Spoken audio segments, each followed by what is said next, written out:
ঈদকে কেন্দ্র করে অন্যান্য জায়গার মতো ব্যস্ত হয়ে উঠেছে চলচ্চিত্র পাড়া।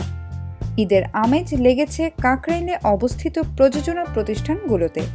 কেননা ঈদের সময় ছবি মুক্তির ব্যাপারে প্রযোজকদের বাড়তি আগ্রহ থাকে, কারণ এ সময় দর্শকরা খুব বেশি হলমুখী হয়ে ওঠে। তাই ঈদের সময় মুক্তি দেয়া হয় বড় বড় বাজেটের ছবি।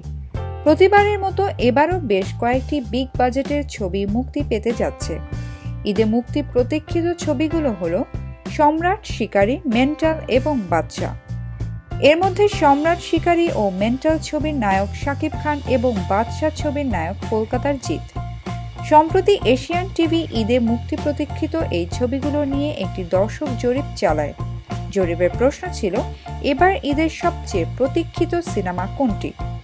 জরিপের ফলাফলে দেখা যায় ঈদের সবচেয়ে প্রতীক্ষিত সিনেমা সম্রাট।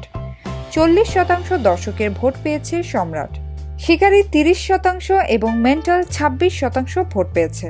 অন্যদিকে বাদশা ছবিটি ভোট পেয়েছে মাত্র 4%।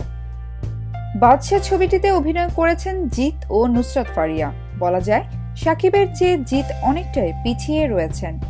ইউটিউবের পর এবার এশিয়ান টিভির দর্শক জরিপেও এগিয়ে রইলেন সুপারস্টার শাকিব। তবে আসল লড়াইটা হবে ছবি মুক্তির পর প্রেক্ষাগৃহে। বক্স অফিসের পরিসংখ্যানই বলবে কে কতটা জনপ্রিয়। বিনোদন জগতের নিত্য নতুন খবরাখবর জানতে রিপোর্টার জরিনা চ্যানেলটি সাবস্ক্রাইব করুন। লাইক, কমেন্ট এবং শেয়ার দিতে ভুলবেন না।